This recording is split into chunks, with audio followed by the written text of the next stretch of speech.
நாம் எதை பார்க்க போகிறோம் என்று சொன்னால், ஆவிக்குரிய கண்ணாடியாகிய தேவனுடைய வார்த்தை நாம் எப்படிப்பட்டவர்களாக இருக்கிறோம் என்பதை நமக்கு காண்பிக்கிறது என்பதை குறித்து நாம் தெளிவாக இன்றைக்கு சத்திய வேதத்திலே பார்க்க போகிறோம்.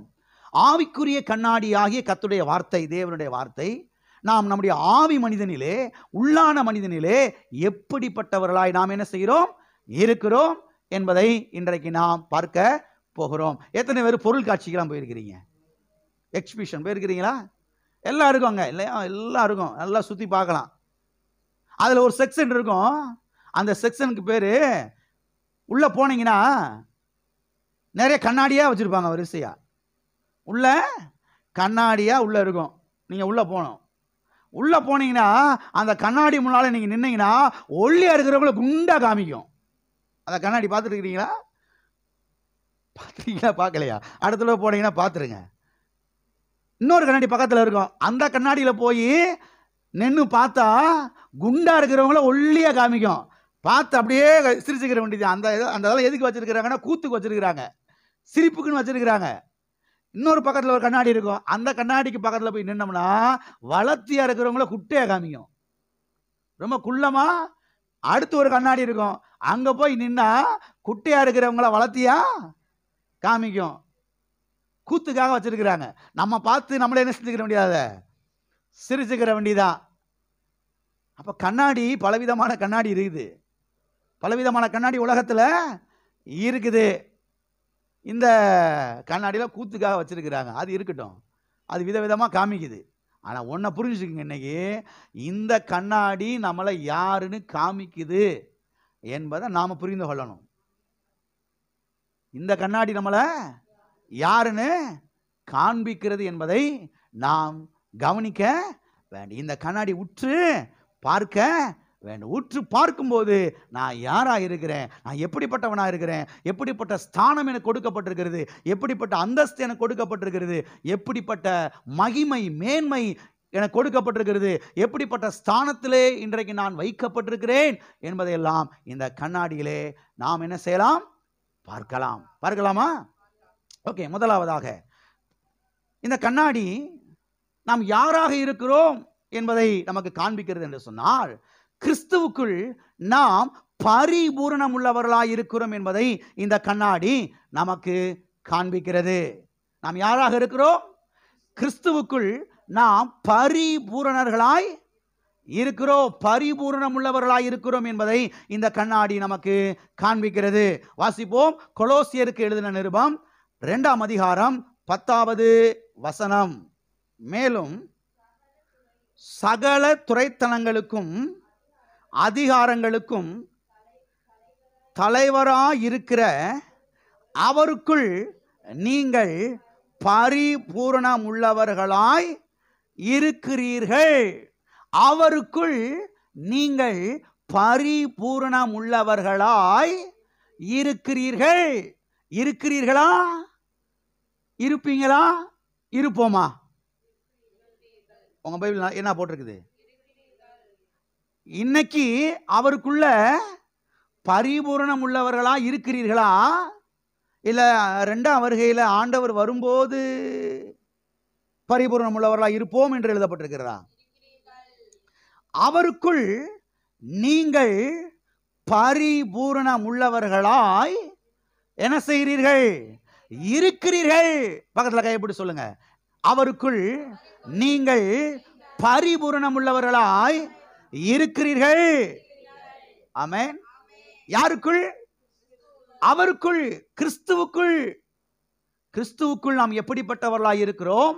பரிபூரணம் உள்ளவர்களாய் இருக்கிறோம். சரி, எங்கே பரிபூரணம் உள்ளவர்களாய் நாம் இருக்கிறோம்? நம்முடைய ஆவி மனிதனிலே, நம்முடைய உள்ளான மனிதனிலே நாம் பரிபூரணம் உள்ளவர்களாய் இருக்கிறோம். சரி, எப்பொழுது நாம் பரிபூரணம் உள்ளவர்களாய் இருக்கிறோம்? எப்பொழுது நாம் பரிபூரணம் உள்ளவர்களாய் இருக்கிறோம் என்று சொன்னால், இப்பொழுது நாம் பரிபூரணம் உள்ளவர்களாய் இருக்கிறோம். 2ஆம் வருகையிலே நாம் பரிபூரணம் உள்ளவராய் இருப்போம். பாஸ்டர், சந்தோஷம், இல்லைன்னு சொல்லலை.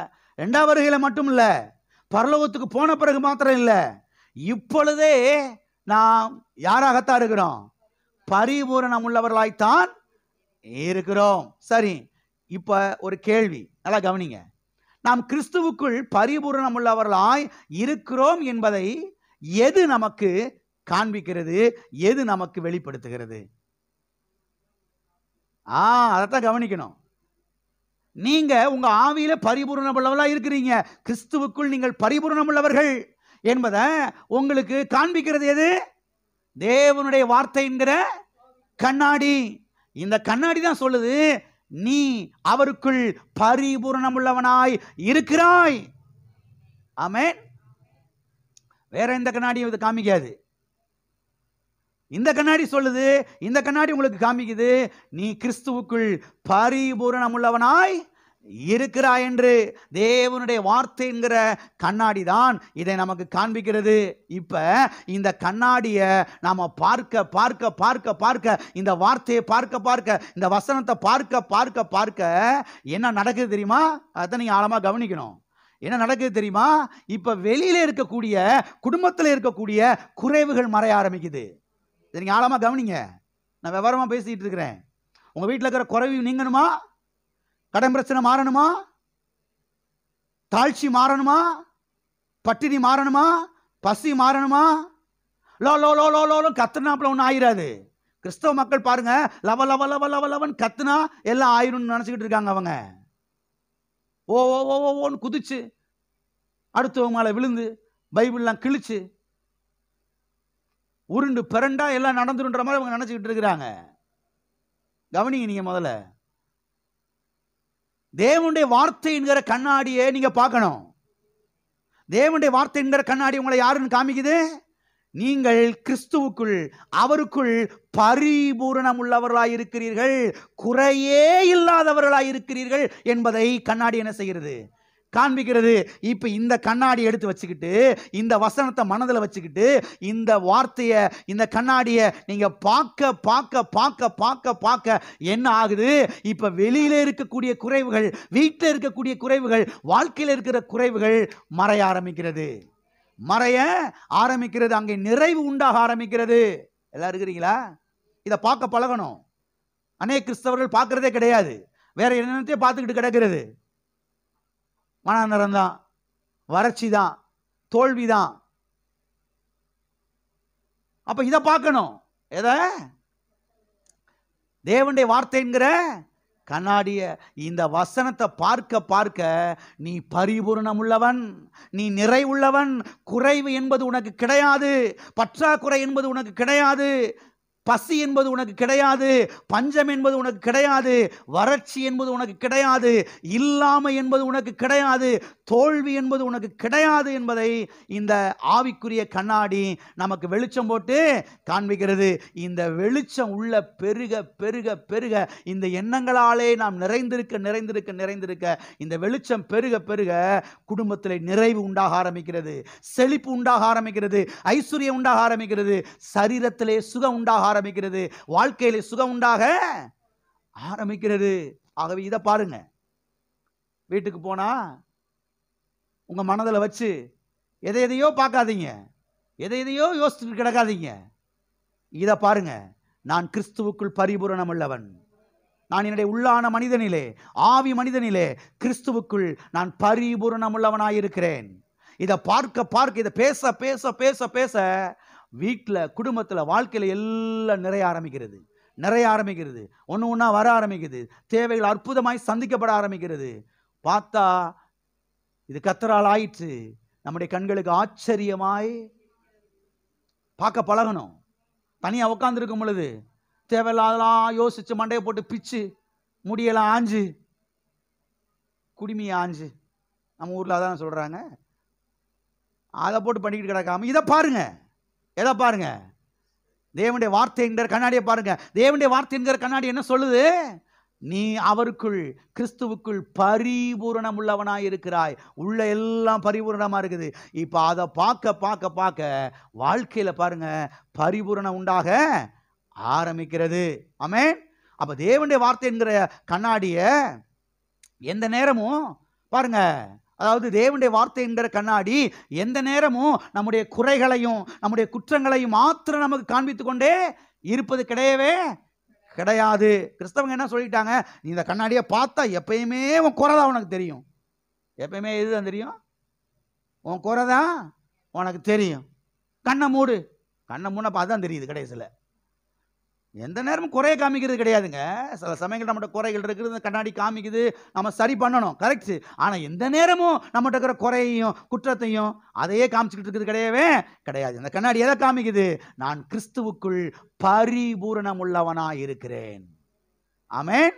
அப்ப தேவனுடைய வார்த்தை என்கிற கண்ணாடி நான் கிறிஸ்துவுக்குள் பரிபூரணம் உள்ளவனாய் இருக்கிறேன் என்பதை நமக்கு காண்பிக்கிறது.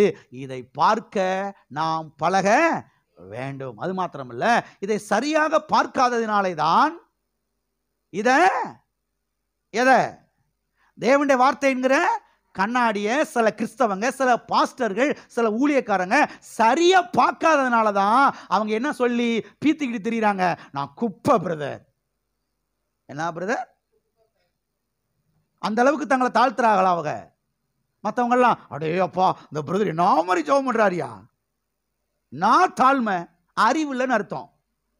மனுஷன்கிட்ட பாராட்ட வாங்கிடலாம், மற்ற நபர்கிட்ட பாராட்ட வாங்கிடலாம், ஆனால் கர்த்தர்கிட்ட பாராட்ட வாங்க முடியவே முடியாது. கர்த்தர் சொல்றாரு, நீ கிறிஸ்துவுக்குள், நீ எனக்குள்ள இருக்கிற, நீ பரிபூர்ணமுள்ளவனா இருக்கிற அப்படின்னு கர்த்தர் சொல்றாரு. வேத வசனம் சொல்லுகிறது. இவங்க ஊரெல்லாம் போய் ஜெபம் என்கிற பேர்ல உட்காந்துக்கிட்டு அடிமை குப்பை வந்திருக்கிறேன் ஆண்டவரே, தூசி வந்திருக்கிறேன் ஆண்டவரே. அப்பா அறிவு இல்லையப்பா, 15 வருஷமா சபைக்கு போயுமா புத்தி இல்லை, 25 வருஷமா போயுமா புத்தி இல்லை, 40 வருஷம் ஊழியம் செஞ்சு அவனுக்கு மண்டையில ஒன்றும் இல்லை. எல்லாம் இருக்கிறீங்களா? போயிட்டீங்களா? இந்த கண்ணாடியை சரியா பார்க்காதனால தான் நான் குப்பை தான், நான் கந்த, நான் அழுக்கு, நான் தூசி, நான் அடிமை கழுதை, இப்படிலாம் என்ன செஞ்சுட்டு இருக்கிறாங்க, சொல்லிக்கிட்டு இருக்கிறாங்க. நாம் இப்படி சொல்ல கூடாது. நாம் கிறிஸ்துவுக்குள் யாராக இருக்கிறோம் என்பதை என்ன செய்ய வேண்டும்? சொல்ல வேண்டும், பார்க்க. பலவிதமான மக்கள் இருக்கிறாங்க பாருங்க, பலவிதமான சபை பிரிவினர்கள் இருக்கிறாங்க. அவங்களெல்லாம் நீங்க பார்த்து அவங்க ஜெபம் பண்ற மாதிரியே என்ன செய்யக்கூடாது. அந்த சபைக்கு போறவங்க இப்படி அடிமை கழுதைன்னு கத்துனாங்க, நான் வீட்டில் வந்து அடிமை கழுதைன்னு கத்த போறேன்னா புத்தி இல்லைன்னு அர்த்தம். கர்த்தாவே, நான் கிறிஸ்துவுக்குள் பரிபூரணவளானா இருக்கிறேன். கர்த்தரில் உள்ள மகிழ்ச்சி அடையும். நான் கல்வாரி சிலுவையில் பட்ட பாடு வீணா போகல. என் பிள்ளைக்கு அறிவு இருக்குது, என் பிள்ளைக்கு அறிவு இருக்குது. நீங்க உங்க பிள்ளைக்கு எல்லாமே வாங்கி உங்க வீட்டுக்குள்ள வச்சிருக்கிறீங்க வச்சுக்கிறோம். உங்க பிள்ளைக்கு தேவையான எல்லாவற்றையும் உங்க வீட்டுக்குள்ள வச்சிருக்கிறீங்க.